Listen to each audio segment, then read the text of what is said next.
Okay students, आज का हमारा जो सा है टॉपिक वो है डेथ पे और इसकी विवरण कि डेथ किस तरह से होती है, उसके ऊपर ग्रीफ वगैरह हम किस तरह से करते हैं। ठीक है, डेथ में सबसे इम्पोर्टेंट चीज जो सी है, जो हमें ज्यादातर हम कहते हैं कि है, वो है एजिंग। वैसे तो हमें पता है डेथ फिनोमिनल है, किसी भी टाइम पे हो सकती है, लेकिन जो एक फैक्टर है डेथ का वो है आपकी एजिंग। ठीक है, अब डेमोग्राफिक्स क्या है कि यूएस पॉपुलेशन के अकॉर्डिंग 2020 में 15% लोग जो कि 65 ईयर्स से ज्यादा एज के थे। ठीक है, और जो है ज्यादातर लोग जो हैं वो 85 ईयर्स से ज्यादा हो गए थे। ठीक है, मतलब उनकी जो एज है वो 85 अबव हो गई थी।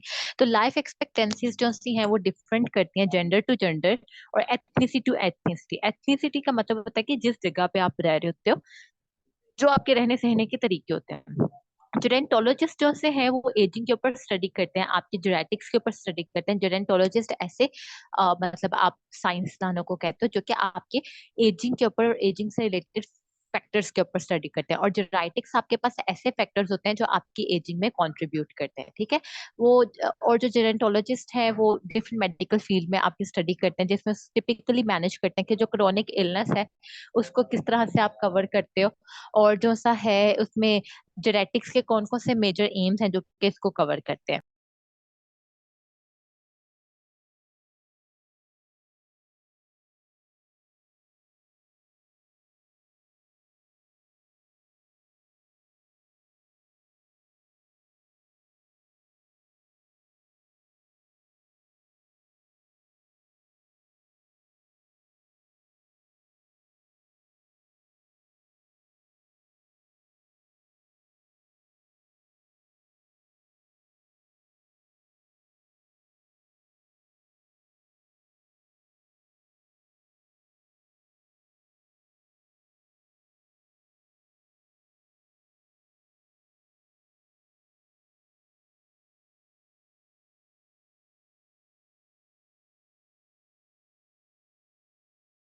इसमें मेजर एम्स के बारे में देखा जाता है कि जो से ऐसे कौन से फैक्टर्स हैं जो कि हमारे जो एल्डरली पेशेंट्स हैं उनके ऊपर अफेक्ट करते हैं, और ऐसे कौन कौन से फीचर्स हैं जो कि क्रोनिक इलनेस काज कर सकते हैं, जिससे जो हमारा पेशेंट है जो अगर वो एल्डर एज में है तो उसमें मोबिलिटी का लॉस हो जाता है, मतलब वो चलने फिरने से रह जाता है। डिफरेंट और बहुत सी डिसेबिलिटीज आ जाती हैं, उसे हमें गिरने से बचाना पड़ता है, उसकी हड्डियों का मसला आ जाता है। फिर समटाइम्स जो सा है उनको डिमेंशिया का बहुत ज्यादा प्रॉब्लम देखने को मिला है। आज की हमारे जैसे 2023 की रिसर्च के अकॉर्डिंग जो हमारे एल्डर पेशेंट्स हैं उनमें मोस्ट ऑफ द टाइम जो सा है आपको अ, उसको देखने को मिलता है, डिमेंशिया देखने को मिल रहा है, क्योंकि उनका मेंटल स्टेट, स्ट्रेस वगैरह और बहुत सी चीजों को जैसे इस हद तक जो है वो अफेक्ट होती है कि उनको जो है डिमेंशिया होना शुरू हो जाता है, मतलब मेमोरी लॉस होना शुरू हो जाता है। फिर और बहुत सी चीजों को हमें मैनेज करना पड़ता है, और उससे रिलेटेड हमें मेडिकेशन देनी पड़ती है, उनकी डाइट का हमें बहुत ख्याल रखना पड़ता है, क्योंकि बहुत एक इम्पोर्टेंट फैक्टर जो सा है जो हमें एजिंग में देखने को मिलता है वो है कि बोन्स बहुत ज्यादा वीक हो जाते हैं। फिर न्यूरोलॉजिकल और सोमैटिक चेंजेस क्या आते हैं कि फिजिकल स्ट्रेंथ और फिजिकल हेल्थ हेल्थ जो है वो आहिस्ता आहिस्ता डिक्लाइन करने शुरू हो जाती है, और ये डिक्लाइन जो है वो इंक्लूड करती है आपकी बोन्स में जो सी कमी है, इम्पेयर्ड आपकी देखने की, सुनने की, और इम्यून रिस्पॉन्सेज वगैरह जो है वो वीक हो जाते हैं, आपकी मसल स्ट्रेंथ वीक हो जाती है, फैट डिपॉजिट बहुत ज्यादा बढ़ना शुरू हो जाते हैं, रीनल और जो आपके लंग्स का काम है और हमारा जो सा जीआईटी है पूरा, वो उसके फंक्शनिंग जो है वो रिड्यूस होना शुरू हो जाता है। फिर आपके ब्लैडर के जो है मसल्स है वो बहुत हद तक जो है वो रिड्यूस हो जाते हैं, बहुत हद तक जो है वो वीक हो जाते हैं कि आप अपना जो यूरिनेशन कंट्रोल है वो ज्यादा हद तक नहीं कर पाते हो। ठीक है, इसके अलावा रिस्पॉन्सेज बहुत ज्यादा जो है वो डिक्रीज हो जाते हैं, और उनका टेम्परेचर जो है बॉडी का वो वेरिएंट रहना शुरू हो जाता है, कभी अप कभी डाउन रहना शुरू हो जाता है। इसके अलावा ब्रेन में बहुत से चेंजेस आते हैं, जिसमें जो सा है कि ब्रेन का वेट डिक्रीज कर जाता है, ब्रेन के जो से वेंट्रिकल्स हैं वो एनलार्ज हो जाते हैं, और इसके अलावा सेरिब्रल ब्लड फ्लो जो है वो डिक्रीज होना शुरू हो जाता है। इसके अलावा कुछ सेंसाइल मूवमेंट्स होती हैं ब्रेन की, न्यूरोफाइब्रिल टैंगल्स होते हैं जो ब्रेन में प्रेजेंट होते हैं, वो जो है एजिंग के साथ साथ ज्यादा होना शुरू हो जाते हैं। और जो न्यूरोकोग्निटिव डिसऑर्डर समटाइम्स देखने को मिलता है जो अल्जाइमर की वजह से हो जाता है, अल्जाइमर मतलब चीजें भूलना शुरू हो जाती हैं, रिसेंट जो सी चीजें हैं वो भूलना शुरू हो जाती हैं, ये बहुत सी चीजें जो से आपको देखने को मिलते हैं। फिर न्यूरोकेमिकल चेंजेस होते हैं एजिंग के साथ साथ, और जो न्यूरो ट्रांसमीटर्स हैं जैसे नोरेपिनेफ्रिन, पता चल गया मुझे। डोपामीन वगैरह और अमाइनो ब्यूटारिक एसिड्स वगैरह जो से हैं, ये भी आपके जो ब्रेन है ये इसको कम जो है वो इंड्यूस करना शुरू कर देता है। फिर इसके अलावा मोनोमाइनेज जो आपके पास ऑक्सीडेसिस वगैरह हैं वो इंक्रीज हो जाते हैं, और डिक्रीज रिस्पॉन्सेज होते हैं आपके न्यूरोट्रांसमीटर रिसेप्टर्स, मतलब जैसे हमारे रिसेप्टर्स हैं जहां पर जाके केमिकल्स ने अफेक्ट करना होता है वो भी डिक्रीज हो जाते हैं, उनकी भी सेंसिटिविटी जो है वो डिक्रीज हो जाती है, और बहुत सी चेंजेस आते हैं आपके साइकोलॉजी के हिसाब से। डिप्रेशन बहुत ज्यादा होना शुरू होता है, एंजाइटी बहुत ज्यादा होना शुरू हो जाती है, हॉस्पिटल से बहुत ज्यादा फियर आना शुरू हो जाता है, खाली घर से फियर आना शुरू हो जाता है। सारे जो से फैक्टर्स हैं ये एंजाइटी और डिप्रेशन का काज करते हैं। फिर कोग्निटिव चेंजेस क्या क्या होते हैं कि क्योंकि ब्रेन जो है वो उनका वीक होना शुरू हो जाता है, तो उनकी इंटेलिजेंस जो है वो खत्म होनी शुरू हो जाती है, ब्रेन की लर्निंग स्पीड बहुत ज्यादा कम होनी शुरू हो जाती है, और जो है ये थ्रू आउट लाइफ प्रोसेस जो है वो होता रहता है। ठीक है, मेमोरी प्रॉब्लम्स बहुत सी होती है, जो कुछ जैसे मैंने आपको पहले बताया डिमेंशिया बहुत आम होना शुरू हो जाता है, और इसके अलावा जो सा है पेशेंट जो है वो खुद से फंक्शनिंग नहीं कर पाते, खुद से सोच नहीं सकते, इंडिपेंडेंटली उनका फिर रहना मुश्किल हो जाता है। फिर साइकोलॉजिकल चेंजेस भी बहुत से आपको देखने को मिलेंगी कि समटाइम जो सा है लेट अडल्टहुड में अब जो है पेशेंट्स तो अपनी ईगो का मसला बना लेते हैं, और उनको वर्थलेसनेस क्योंकि बहुत ज्यादा फील होने शुरू हो जाए, उनको लगता है कि हम अपना काम नहीं खुद कर पा रहे, हमें चलने फिरने में मसला है, हम दूसरों के मोहताज हो गए, तो इससे उनकी ईगो हर्ट होती है। एक वो शख्स जो कि सारी जिंदगी अपने काम अपने तौर तरीकों से करता रहे, किसी की उसने बात नहीं सुननी है, जब एंड ऑफ द लाइफ में आके अगर उसे दूसरों के कहने के मुताबिक चलना पड़े, या अगर दूसरे उसे शो नहीं भी करवाए, लेकिन फिर भी एक जो सेल्फ गिल्ट होता है वो इंसान को खुद को मारना शुरू हो जाता है, उसे लगता है कि मैं वर्थलेस हो गया बिल्कुल, अब जो है मुझे दूसरों के टुकड़ों पे जीना पड़ेगा, दूसरों के कहने पे कपड़े बदलने पड़ेंगे, मैं उनको बोलूंगा, उनका जब दिल होगा मेरे कपड़े बदलेंगे, उनका जब दिल होगा मुझे खाना देंगे। तो इससे जो है बहुत से साइकोलॉजिकल चेंजेस आते हैं, जिससे बहुत ज्यादा कॉमन जो है वो डिप्रेशन है, इन सारी चीजों की वजह से। और फिर में सुसाइड थॉट्स बहुत ज्यादा आती हैं, लेकिन ये सुसाइड थॉट्स जो है वो आपकी अर्ली जो है एजिंग में आएंगी, लेट एजिंग में सुसाइडल थॉट्स नहीं आते, क्योंकि सुसाइडल थॉट्स तब इंसान को आना शुरू हो जाते हैं जबकि उसमें भी थोड़ी सी सख्त बाकी हो और उसे लगे कि मैं लाइफ को कैरी आउट नहीं कर पा। जब वो लेट अडल्ट एजिंग में आते हैं ना, तो इस तरह से होता है कि वो ऑलरेडी डेथ से बहुत ज्यादा डरे होते हैं, क्योंकि उनको उनका लाइफ का एंडिंग बिल्कुल नजर आता है, तो सुसाइडल थॉट्स नहीं आते, उनको फिक्र होती है कि हम पता नहीं कब तक जी रहे हैं। ठीक है।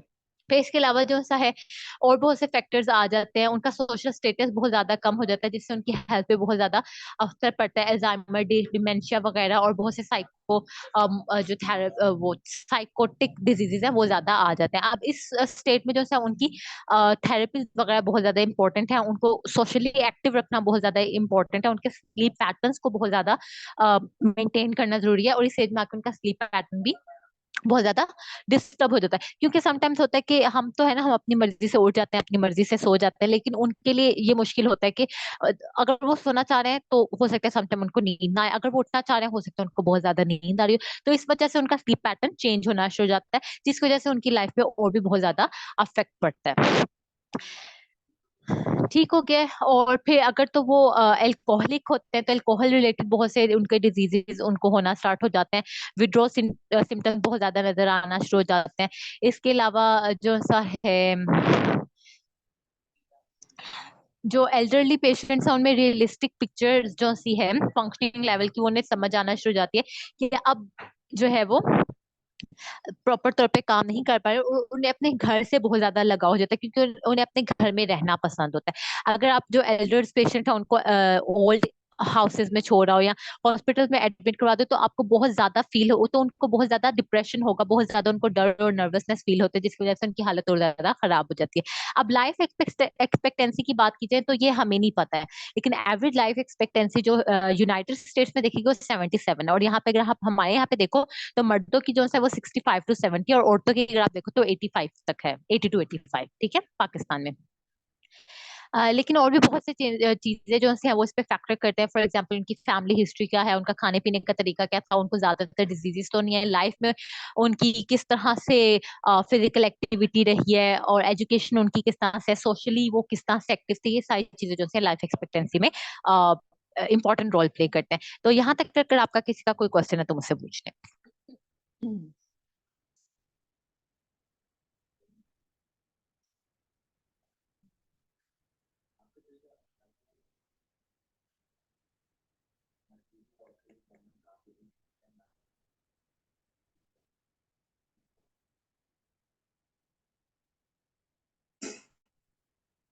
ठीक है, आगे हमारे पास है stages of dying and death, के मरने की क्या क्या स्टेजेस हमारे पास आते हैं। डॉक्टर एलिजाबेथ क्यूबलर रोज के अकॉर्डिंग कि जो प्रोसेस ऑफ डाइंग है उसमें 5 स्टेजेस आ जाती है। पहली है denial, then angry, bargaining, depression and then acceptance. ये स्टेजेस जो से है ये एक ऑर्डर में आते हैं। सबसे पहले पेशेंट जो सा है वो मरने पर तो उसको यकीन है कि मैंने मरना है एक दिन, लेकिन एक स्टेज ऐसे आती है कि वो रिफ्यूज करना शुरू हो जाता है कि नहीं, मैं नहीं मरना चाहता। ऐसे आप कह सकते हो। उसमें जैसे इसने एक एग्जांपल दिया है कि हो सकता है लैब लेबोरेटरी में कोई गलती हो सकता है डॉक्टर्स ने अच्छे से ठीक से ना किया। फॉर एग्जांपल, अगर जो सा बंदा अपने 60s या 65 की एज में है, आप उसे कहो कि जी आपको कैंसर हो गया, या आप उसे को आपको बहुत कोई एक खतरनाक सा दिल का मसला हो गया है, कि जिससे हम नहीं कह सकते आप कब तक जिंदा रहेंगे कब तक नहीं रहेंगे, तो इस चीज को वो डिनाई करेगा। डिनाई क्यों करेगा? उसे कहेगा नहीं जी मुझे कुछ नहीं है, ये बस डॉक्टर्स के पैसे बनाने के तरीके। ये आपने बहुत ज्यादा देखा भी होगा अपने आसपास, अगर आपके घर में कोई आप लोगों ने ये स्टेज देखी है, या आपके आसपास आप कोई आपका चाहने वाला जो सा स्टेज से गुजरा है, तो आपको ये चीजें आपने फेस की होंगी। फिर उनमें जो है बहुत ज्यादा गुस्सा आ जाता है। गुस्सा इस तरह से आता है कि उन्हें लगता है कि अगर तो हम उसे वीकली या फिर मंथली चेकअप करवाने के लिए जाए, ताकि हमें पता चले कि क्या चीजें उनमें खराब हो रही है और हम उन्हें किस हद तक ठीक कर सकते हैं। तो गुस्सा करना शुरू कर देते हैं अपने घर वालों के ऊपर, अपने फिजिशियंस के ऊपर, और जो सा है पर्सनल होकर उनसे जो है अच्छे तरीके से बात नहीं कर पाते हैं। फिर बार्गेनिंग होती है कि पेशेंट जो है वो फिर अल्लाह ताला से मदद मांगना शुरू हो जाता है कि मेरी लाइफ को बढ़ा दो, और वो जो सा है अपनी जो पैसे वगैरह चैरिटी में देना शुरू हो जाता है। हमारे यहाँ पे जो है विल वगैरह वैसे तो इतना रिवाज नहीं है, लेकिन कुछ जगहों पे लोग जो सा है वो अपने घर वालों को कहते हैं कि मेरे घर वाले सारे जो जैसे फॉर एग्जाम्पल आपके दादा दादी, तो उनका होगा कि मेरे बच्चे सारे मेरे पास रहे, मेरे साथ ही रहे, हर वक्त मेरे पास रहे, ताकि मैं आपके वक्त जो है इनके साथ गुजारूं। फिर एक टाइम पे आके उनको डिप्रेशन हो जाता है, छोटी छोटी बातों को दिल पे लगा लेंगे, छोटी छोटी बातों पे रोना शुरू हो जाएंगे। आप उनसे किसी भी टॉपिक से रिलेटेड बात करोगे, आप उनसे उनके जवानी के हालात पूछोगे, आप उनसे अपने अम्मी अबू के बारे में पूछोगे, तो वो बातें याद करके रोना शुरू हो जाएगी, क्योंकि उनको पता चल जाएगा कि हाँ अब मेरी लाइफ जो है वो खत्म होने वाली है, मैं एक जगह पे आके स्टक हो गया। तो इससे बहुत ज्यादा डिप्रेशन होगा। लेकिन at the end of the time वो इस चीज को एक्सेप्ट कर लेंगे। उन्हें पता होगा कि हाँ अब बस बहुत हो गई है, मैंने बहुत बीमारी में साल गुजार लिए, अब बस मेरा टाइम खत्म होने वाला है, और यही हकीकत है हमारी जिंदगी की। तो ये स्टेजेस हैं आपकी डायरी की, अब मरने की। अब बेरीवमेंट क्या होता है कि ये कॉम्प्लिकेटेड है बेरीवमेंट, और इसमें आपके पास नॉर्मल ग्रीफ आ जाता है और डिप्रेशन आ जाता है। जब आपके चाहने वाले मर जाते हैं तो हम उस पे रोते हैं, गिड़गिड़ाते हैं, और हमें लगता है कि हमारा जो सा एक हिस्सा है हमसे छीन लिया गया। अब ये छोटे लोगों के लिए भी हमारा यही होता है। और जिस तरह के समटाइम्स अबॉर्शन वगैरह कुछ फीमेल्स में हो जाए, कुछ जो हमारे अल्लाह ना करे बहन भाइयों का लॉस हो जाए, माँ बाप का लॉस हो जाए, माँ बाप के लिए उसकी औलाद का लॉस हो जाए, तो उनको ये बहुत ज्यादा जो सा है चीज बहुत ज्यादा ग्रीफ देती है, और ये इतना ग्रीफ होता है कि डिप्रेशन में चेंज हो जाता है। अब नॉर्मल ग्रीफ में और कॉम्प्लिकेटेड ग्रीफ में क्या क्या चेंजेस आते हैं, आपको कैसे पता चलेगा कि ये बंदा जो सा जिसने अपने किसी प्यारे को खोया है वो नॉर्मल ग्रीफ में है या डिप्रेशन वाले ग्रीफ में? ये आपको देखने की कुछ चेंज आप कुछ फैक्टर से जो है वो डिटरमाइन करोगे।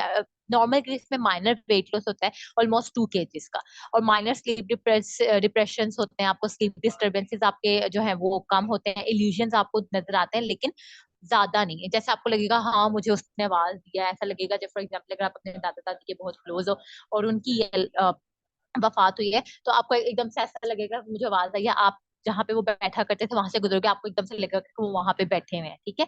और ये लेकिन सिर्फ इल्यूजन होते हैं, ज्यादा हद तक नहीं, थोड़े हद तक आपको फील होता है। और फिर जो सा है आप अपनी सोशल एक्टिविटीज में आहिस्ता आहिस्ता जो सा है वो रिटर्न होना शुरू होगे। समटाइम्स आप सैडनेस कर दिखाओगे, रोओगे, और जो से लेकिन सिम्टम्स है वो बहुत ज्यादा हुआ 2 मंथ्स तक जो है वो कवर हो जाती है, और 1 साल के अंदर अंदर आपकी जो सिम्टम्स है वो सारी कवर हो जाती है, आप मॉडरेट हो जाते हो। अब इसकी मैनेजमेंट में जो सा है आप किस तरह से कर सकते हो, नॉर्मल ग्रीफ अगर काफी हद तक चल रहा है तो उसमें आप क्या कर सकते हो, अपने फिजिशियन से मिल सकते हो, कुछ ग्रुप्स ज्वाइन कर सकते हो, शॉर्ट एक्टिव जो आपके स्लीप एजेंट्स वगैरह हैं वो ले सकते हो, ताकि आपकी लाइफ जो है आपके आपको माइंड को थोड़ा सुकून मिले और आपकी लाइफ जो है वो नॉर्मल पाथ पे वापस आना शुरू हो जाता है।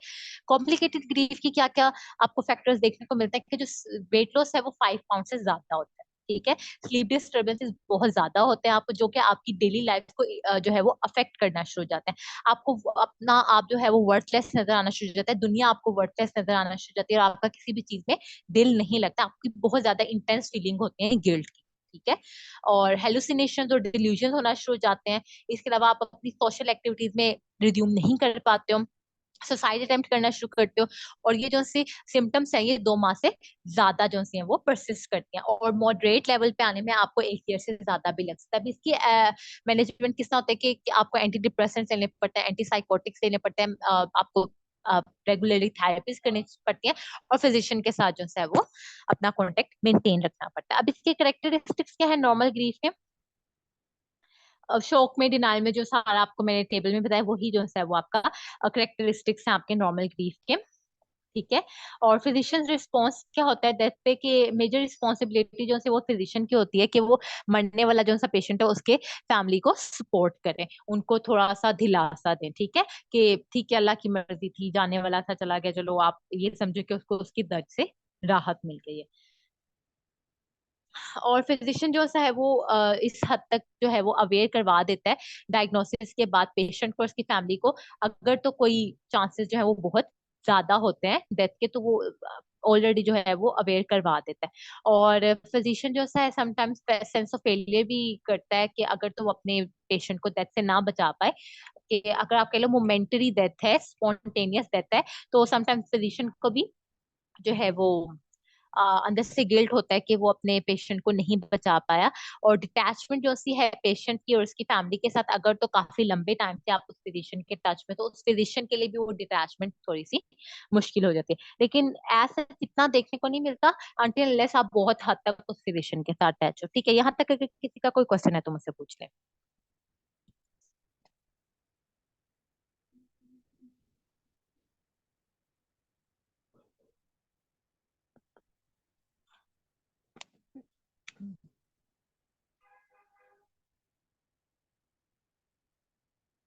ठीक है, हमारा सेकंड चैप्टर कंप्लीट हो गया।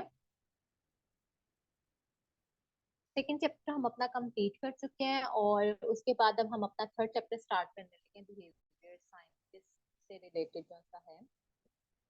और उसमें आज हम अपना कोशिश करेंगे कि मेमोरी और थिंकिंग को क्लियर करें।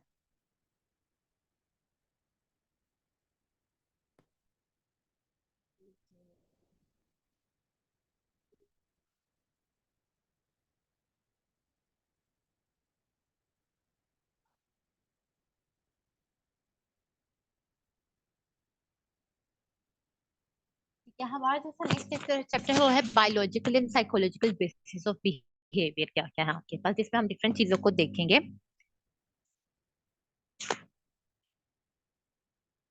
अच्छा, परक्ल्यूड का मीनिंग बच्चे, परक्ल्यूड का मीनिंग होता है किसी चीज से प्रिवेंट करना, रोकना किसी चीज से। ठीक है, साइकोडायनामिक फैक्टर्स जो आपके बायोलॉजिकल और साइकोलॉजिकल बेसिस बनाते हैं बिहेवियर की, उसमें है learning, memory, thinking, perception, motivation, personality, intelligence, emotions and stress. ठीक है, सबसे पहले हम लर्निंग देखेंगे। आपको पता है लर्निंग क्या होता है, कि आप किसी बिहेवियर को चेंज करो जो कि आप ऑब्जर्वेशन की बुनियाद पर बना रहे हो, अपने नॉलेज को चेंज, अपने नॉलेज में इन्हांसमेंट करो, एटीट्यूड में इन्हांसमेंट करो, स्किल्स में इन्हांसमेंट करो, जो कि टाइम के साथ साथ होता है। और जो है आप इसमें बहुत सारे स्टिमुलाई आ जाते हैं, आप अपने इन्वायरमेंट से लर्न करते हो, आप अपने एक्सपोजर से लर्न करते हो, आप अपने एक्सपीरियंसेस से लर्न करते हो। अब कुछ टाइप्स हैं आपकी लर्निंग की, वो है मोटर लर्निंग, सेंसरी और सेंसरी मोटर लर्निंग। और लर्निंग की कुछ थ्योरीज हैं आपके पास, जो है behaviourist learning theory, cognitive learning theory, social learning, psychodynamic और ह्यूमनास्टिक लर्निंग थ्योरी। सबसे पहले हम लर्निंग थ्योरीज को देख लेते हैं। आपके पास है बिहेवियरिस्ट लर्निंग थ्योरी। बिहेवियरिस्ट जो है लर्निंग थ्योरी, वो ये कहती है आपके पास कि जो लर्निंग है वो प्रोडक्ट है आपका, कि आप सारी चीजों को मिलाओ, डिफरेंट स्टिमुलस को मिलाओ डिफरेंट कंडीशन के अंदर, और उससे रिलेटेड जो आपके रिस्पॉन्सेज हैं उस स्टिमुलस के अकॉर्डिंग में आप जब उनको मिलाओ, तो जो आप चीज सीखते हो वो आपकी लर्निंग कहलाती है। इधर आप एनिमल्स के साथ डील कर रहे हो, पीपल लोगों के साथ डील कर रहे हो, उस या और भी और किसी चीजों के साथ डील कर रहे हो, किसी सिचुएशन में खुद को जो है वो एडजस्ट कर रहे हो, या इन्वायरमेंट के अकॉर्डिंग खुद को एडजस्ट कर रहे हो, या फिर आप जो है डिफरेंट चेंजेस लाने की कोशिश करते हो, उससे रिलेटेड आप क्या क्या कर रहे हो, ये सारी जो सी चीजें जो सी हैं ये आपकी लर्निंग कहलाती है according to behaviour learning theory. अब इसमें रिस्पॉन्डिंग कंडीशंस क्या क्या होती हैं? रिस्पॉन्डिंग कंडीशन जो है वो इस बात पे जोर डालती है कि जो आपका स्टिमुलस कंडीशन है वो इम्पोर्टेंट है, और उससे एसोसिएटेड आप जो प्रोसेस कर रहे हो लर्निंग का, वो आपके स्टिमुलस के अकॉर्डिंग आता है। मतलब कोई चीज आएगी आपके सामने तो उससे रिलेटेड आप जो प्रोसेस करोगे वो आपके लर्निंग में आएगा। अब आपके पास न्यूट्रल स्टिमुलस भी हो सकता है जो कि नेचुरली अकरिंग स्टिमुलस होता है, अनकंडीशन, मतलब उसमें कोई कंडीशन नहीं होती है और उससे रिलेटेड आप अनकंडीशन रिस्पॉन्स करते हो। सर्टेन रिस्पॉन्डिंग कंडीशंस आपके पास जो सी हैं, सर्टेन रिस्पॉन्डेंट कंडीशनिंग कंसेप्ट आपका जनरली ये कहता है कि ये आपके जो से कंसेप्ट्स हैं कि जो भी आपके पास एक अनकंडीशनल स्टिमुलस आ रहा है, मतलब कि एक अनप्रिडिक्टेड, एक ऐसी चीज जो आपने प्रिडिक्ट नहीं की है, ऐसी चीज जिसकी आपको ख्वाहिश नहीं थी, वो स्टिमुलस वो एक आपके पास आया है इन्वायरमेंट की तरफ से, ठीक है, और आप उससे रिलेटेड जो रिस्पॉन्स कर रहे हो वो बहुत ज्यादा इंपॉर्टेंट है हमारी हेल्थ केयर सेटिंग्स वगैरह में। और ये जो लर्निंग एक्सपीरियंसेस हैं, ये आप जो एक स्टिमुलस से लर्न करते हो उससे रिलेटेड, उससे मिलता जुलता अगर कोई और आपके पास स्टिमुलस आएगा तो आप वो वाला रिस्पॉन्स उस स्टिमुलस के अकॉर्डिंग भी, उस स्टिमुलेंस के अगेंस्ट भी वो वाला रिस्पॉन्स कर सकते हो। और इस तरह के डिफरेंट रिस्पॉन्सेज आने से और इस डिफरेंट स्टिमुलस आने से क्या होगा, आपका जो इंडिविजुअल है उसका एक्सपीरियंस गेन होगा सिमिलर स्टिमुलाई के अकॉर्डिंग, ठीक है। और इससे जो है आपकी लर्निंग, हम कहते हैं कि ये हमारे लर्निंग का प्रोसेस है।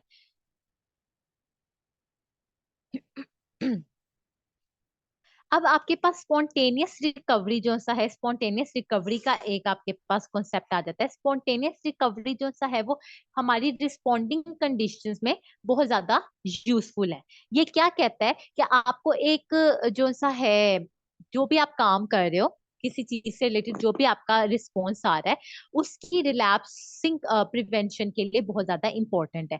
एक रिस्पॉन्स आपका जो सा है उसे हम दो चीजों के ऊपर जो है वो डिफ्रेंशिएट कर सकते हैं कि ये जो सा है ओवर द टाइम आप रिकवर करो इसको, ठीक है, जबकि आपका जो सा स्टिमुलस है उसकी कंडीशन जो से है वो इनिशियली लर्निंग एक्सपीरियंस से डिफरेंस हो सकती है। मतलब कि आपके पास सेम किस्म का स्टिमुलस आया, ठीक है, एक स्टिमुलस आपका आया, आपने उससे रिलेटेड एक रिस्पॉन्स दिया, ठीक है, अब उससे रिलेटेड एक और स्टिमुलस आ रहा है जो उससे मिलता जुलता है, आप उसके अगेंस्ट वही रिस्पॉन्स दोगे या उससे थोड़ा सा हट के रिस्पॉन्स दोगे।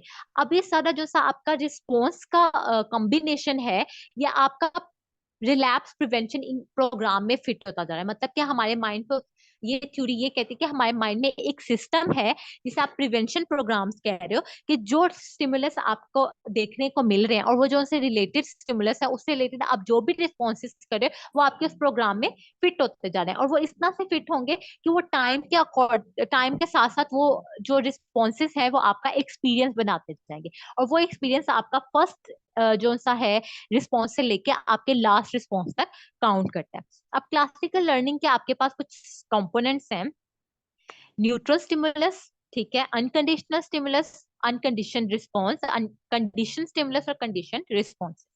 न्यूट्रल स्टिमुलस क्या होता है कि इसका कोई स्पेसिफिक रिस्पॉन्स नहीं होता और ये किसी भी चीज के ऊपर अटेंशन नहीं आपकी दिलवाता है। मतलब कोई भी एक सिंपल सी चीज हो रही है जो हमारे काम की नहीं है, हम उस पर कोई भी खास तवज्जो नहीं देते हैं, ये आपका न्यूट्रल स्टिमुलस कहलाता है। कि मतलब कोई काम हो रहा है आपके इन्वायरमेंट में लेकिन आपको उससे फर्क नहीं पड़ रहा क्योंकि वो आपके लिए इंपॉर्टेंट नहीं रखता, ठीक है। फिर अनकंडीशनल स्टिमुलस, अनकंडीशनल स्टिमुलस आपके पास एक ऐसा स्टिमुलस होता है जो कि किसी ऑर्गेनिज्म के अंदर जो सा है रिस्पॉन्स डेवलप करवाता है और वो जो सा रिस्पॉन्स है उसके बैक पे आपकी कोई लर्निंग नहीं होती है। मतलब ये एक ऐसा स्टिमुलस आया जो मेरे लिए बिल्कुल न्यू था, ठीक है। फॉर एग्जाम्पल, इसकी एक एग्जांपल मैं आपको दे रही हूँ कि मैं बाहर चल रही हूँ रोड के ऊपर, ठीक है, और कोई सामने से आके मेरे मुंह पे थप्पड़ मारा है। अब वो जो थप्पड़ मारा है वो स्टिमुलस है और मेरे पास बैक ऑफ माइंड में कोई इससे रिलेटेड एक्सपीरियंस नहीं है कि मेरे साथ ये फर्स्ट टाइम हो रहा है। तो उस स्टिमुलस के अकॉर्डिंग में मैं जो रिस्पॉन्स करूंगी विदाउट प्रीवियस नॉलेज, ये जो सा है ये मेरा अनकंडीशनल स्टिमुलस कहलाएगा और इसके अगेंस्ट में जो सा रिस्पॉन्स करूंगी वो मेरा अनकंडीशन रिस्पॉन्स कहलाएगा। यहां तक क्लियर है तो मुझे बताएं, फिर हम नेक्स्ट कंटिन्यू करते हैं।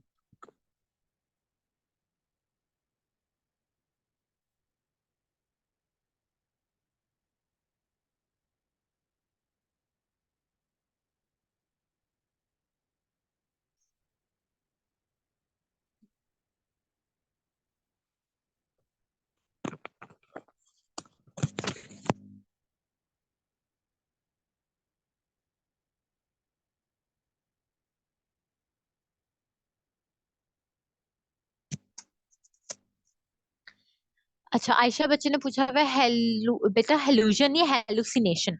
हेलुसिनेशन का मतलब होता है कि आप ऐसा प्रिडिक्ट करते हो, आपको ऐसी चीजें नजर आना शुरू हो जाती हैं जो हकीकत में है नहीं, और आपको लग रहा होता है कि वो हकीकत है। फॉर एग्जाम्पल, लेट्स से, क्योंकि हमारा बेरीवमेंट का टॉपिक था, उसी पे एग्जाम्पल लेते हैं कि लेट्स से मेरी दादी की वफात हो गई है, ठीक है, और मैं उनके कमरे में गई तो वो मुझे बैठी हुई नजर आ रही है। हालांकि वो असल में वहां पे मौजूद नहीं है, मुझे बैठी हुई नजर आ रही है, मैं उनसे बातें कर रही हूँ, उनके गले मिल रही हूँ, तो ये एक हेलुसिनेशन है। वो unreal thing which you see around your surrounding, which is not real. एक अनरियल सी चीज जो आप अपनी सराउंडिंग में देखते हो और वो रियल नहीं है, इसे आप हेलुसिनेशन बोलते हो।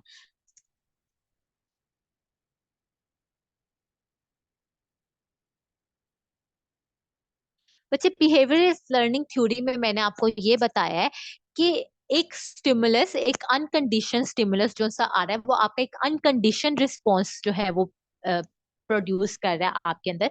और ये जो से स्टिमुलस है और इससे रिलेटेड जो से रिस्पॉन्सेस हैं आपके, ये सारे इकट्ठे होते हैं आपके एक प्रोग्राम के अंदर, और वो जो सा प्रोग्राम फिर आपका है, वो आपको डिफरेंट रिलेटेड स्टिमुलस से रिस्पॉन्स करने की आपको एक अ, कह लो कि प्रोग्रामिंग प्रोवाइड करता है। ये आपका जो है वो बिहेवियरल लर्निंग थ्योरी आपको कहती है कि आप एक अनकंडीशनल रिस्पॉन्स आपके आगे आया और उससे रिलेटेड आपने एक रिस्पॉन्स किया, और इस तरह के जो जो स्टिमुलस आते जाएंगे उससे रिलेटेड आप जो जो रिस्पॉन्सेस करते जाओगे, ये आपकी मेमोरी में आते जाएंगे, आपके लर्निंग में आते जाएंगे। फिर उससे रिलेटेड जो सा भी उससे मिलता जुलता रिस्पॉन्स स्टिमुलस आएगा, तो आप उससे रिलेटेड जो सा वो रिस्पॉन्स कर सकते हो। ये थ्योरी ये आपको कहती है। Then we have condition response stimulus. Condition stimulus is the combination, ये combination है आपके न्यूट्रल स्टिमुलस का और अनकंडीशन स्टिमुलस का, जो कि फिर आपका एक कंडीशन रिस्पॉन्स प्रोवाइड करते हैं। कि मतलब एक न्यूट्रल स्टिमुलस ऐसा स्टिमुलस जो हमारे काम का नहीं है, जब वो एक अनकंडीशन स्टिमुलस के साथ कंबाइन हो जाता है, तो उसके रिलेटेड में जो सा हमारे उसके रिलेटेड में जो हमें रिस्पॉन्स करने की हमारा माइंड और ब्रेन जो सा है वो ट्रिगर करता है, उसको आप जो है अनकंडीशन सॉरी कंडीशन स्टिमुलस कहते हो। तो ये कंडीशन जो आपका रिस्पॉन्स है, वो आपका रिस्पॉन्स है जो आपके कंडीशन स्टिमुलस से आता है। फिर आपके पास क्लासिकल कंडीशनिंग है। क्लासिकल कंडीशनिंग आपकी अनकॉन्शियस या ऑटोमेटिक लर्निंग है, और ये लर्निंग जो सी है ये आपकी कंडीशन रिस्पॉन्सेज बनाती है with with association between unconditioned stimulus and neutral stimulus. Classical conditioning आपको ये कहती है कि आप अनकॉन्शियसली जो लर्निंग करते हो, ठीक है, विद और उससे आपका एक कंडीशन रिस्पॉन्स आता है, मतलब एक सोचा समझा रिस्पॉन्स आपका जो सा आ रहा है, और वो सोचा समझा रिस्पॉन्स जो सा है वो आप अनकंडीशन स्टिमुलस और न्यूट्रल स्टिमुलस के कॉम्बिनेशन और उनके एसोसिएशन पे देते हो, ये आपकी क्लासिकल कंडीशनिंग कहलाती है।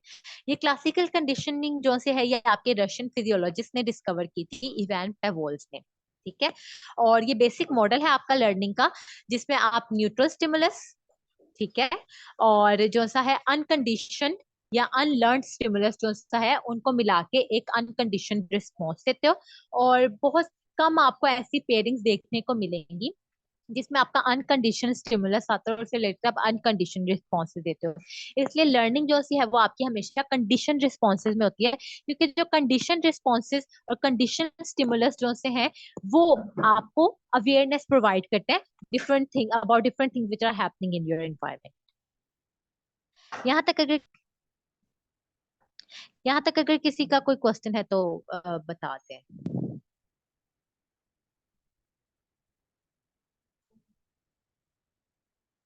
बच्चे, कंडीशन स्टिमुलस की एग्जांपल मैं आपको ये दे सकती हूँ। फॉर एग्जांपल, लोग कूड़ा फेंक रहे हैं, ये एक न्यूट्रल स्टिमुलस है। हमने पढ़ा कंडीशन स्टिमुलस होता है आपका कि न्यूट्रल स्टिमुलस प्लस अनकंडीशन स्टिमुलस, ठीक है।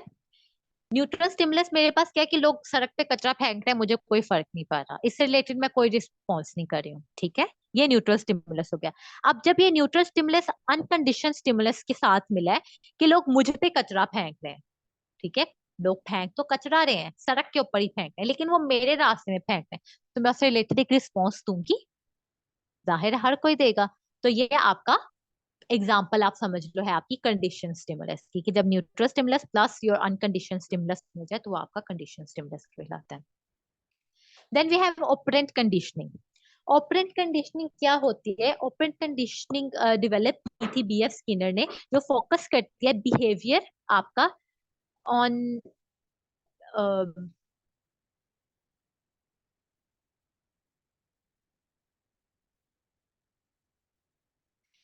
जो आपका ऑपरेंट कंडीशनिंग है वो फोकस करता है कि जो आप रिस्पॉन्सेस कर रहे हो उनको रीइंफोर्स करो। रीइंफोर्स का मतलब होता है कि उन रिस्पॉन्सेज में स्ट्रेंथ पैदा करो, उन रिस्पॉन्सेज में आप जो सा है थोड़ी सी स्टेबिलिटी पैदा करो।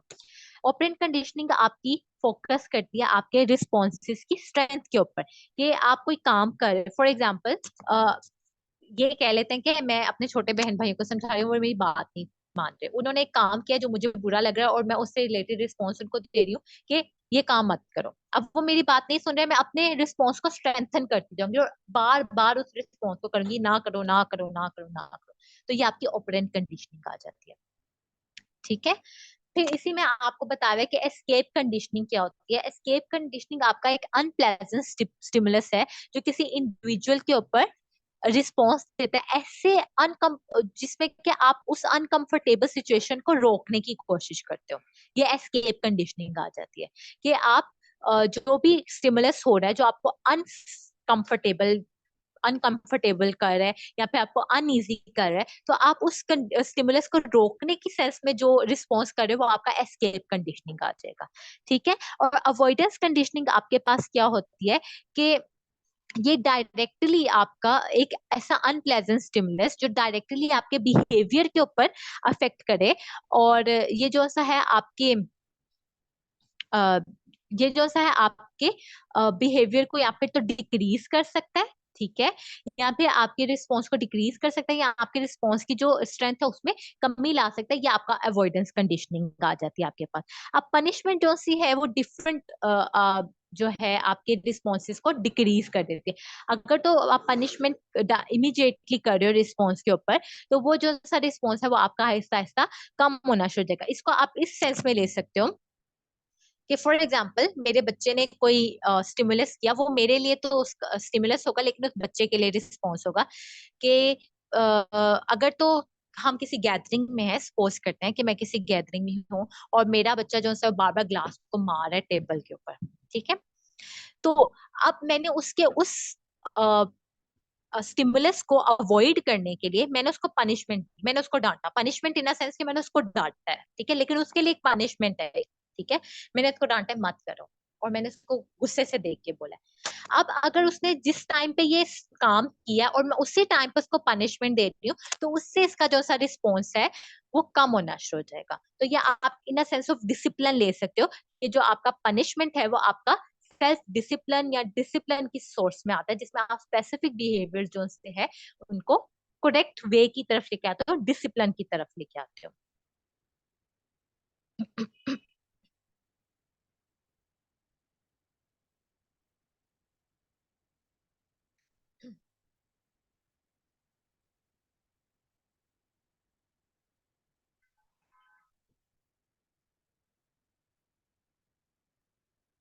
अच्छा। अब नीचे जो सा है इंस्ट्रूमेंटल कंडीशनिंग, ये आपका वही ऑपेरेंट कंडीशनिंग में आ जाता है कि इसे बीएफ स्किनर ने डेवलप किया था। ठीक है।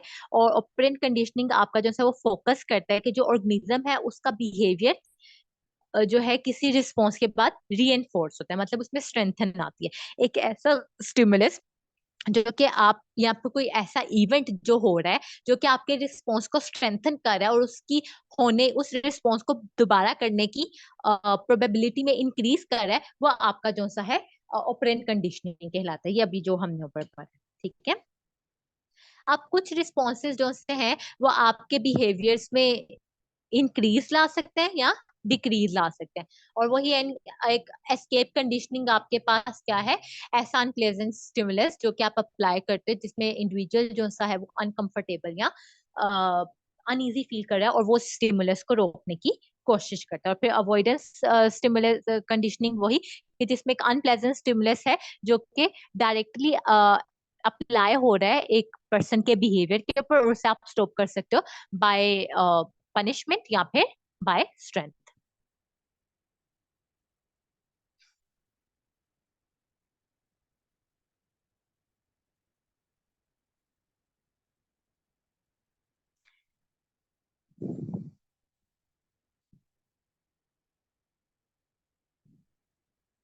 अब आप किसी जो भी आपका रिस्पॉन्स है आप उसको किस तरह से इंक्रीज या डिक्रीज कर सकते हो। पॉजिटिवली अगर आप उसे स्ट्रेंथन करोगे एक प्लेजेंट स्टिमुलस से, तो उसकी रिस्पॉन्स जो है वो इंक्रीज होगा। रिवार्ड अगर आप दोगे तो एक जो सा आपका रिस्पॉन्स है वो इंक्रीज होगा। फॉर एग्जाम्पल मेरा एक बच्चा अच्छा काम करता है तो मैं उसको अप्रिसिएट करूं, एक रिवार्ड दूं, तो उसका वो वाला रिस्पॉन्स इंक्रीज होगा। इसी तरह अगर वो बच्चा कोई बुरा काम कर रहा है तो मैं उसको एक अनप्लेजेंट स्टिमुलस दूं कि फॉर एग्जांपल अगर उसने गलती किया है मैं उसको डांटूं, या अगर उसने कोई गलती किया मैं उसको पनिशमेंट दूं, तो ये मैं उसको नेगेटिव री इन्फोर्समेंट दे रही हूँ। तो उससे जो सा है उसका वो काम करना आहिस्ता आहिस्ता करके बंद हो जाएगा। इसमें आप एस्केप कंडीशनिंग अप्लाई कर सकते हो कि आप एक अनप्लेजेंट अनईजी सिचुएशन में उसको डालो, जिस सिचुएशन से वो बाहर निकलने के लिए अपना वो काम रोक दो। अवॉइडेंस कंडीशनिंग जो है वो भी आप इसके ऊपर अप्लाई कर सकते हो। और अगर तो आपने प्रोबेबिलिटी को डिक्रीज करना है तो आप क्या करोगे कि फॉर एग्जांपल एक ऑर्गेनिज्म जो सा है उसका कंडीशन रिस्पॉन्स जो सा है वो पॉजिटिव नेगेटिव या पनिशमेंट की वजह से डिक्रीज हो सकता है। और जो सा है अगर आप उसे नेगेटिव रिस्पॉन्स दे रहे हो, उसको पनिशमेंट दे रहे हो, तो उससे ये चीजें मतलब उसी का उल्ट है जो डिक्रीज हो जाता है। अब डिफरेंस आपको देगा क्लासिकल और ऑपरेंट कंडीशनिंग के अंदर, कि क्लासिकल कंडीशनिंग जो है वो आपकी स्टिमुलस है जो कि प्रोवोक्ड होती है बिफोर रिफ्लेक्स, और ऑपरेंट जो है वो आपका स्टिमुलस है जो प्रोवोक होती है आफ्टर रिफ्लेक्स। ठीक है। और ये जिन्होंने डिस्कवर की थी वो है, और ये रिलाई करती है बिटवीन स्टिमुलस एंड रिस्पॉन्स, और ये रिलाई करती है बिटवीन इन्फोर्समेंट। जैसे ऑटोमेटिक और इनवॉलेंट्री है, जो ऑपरेंट है वो आपकी वॉलेंट्री है, पैसिव लर्निंग है, और ये एक्टिव लर्निंग है। यहाँ तक किसी का कोई क्वेश्चन है तो मुझे बताते हैं।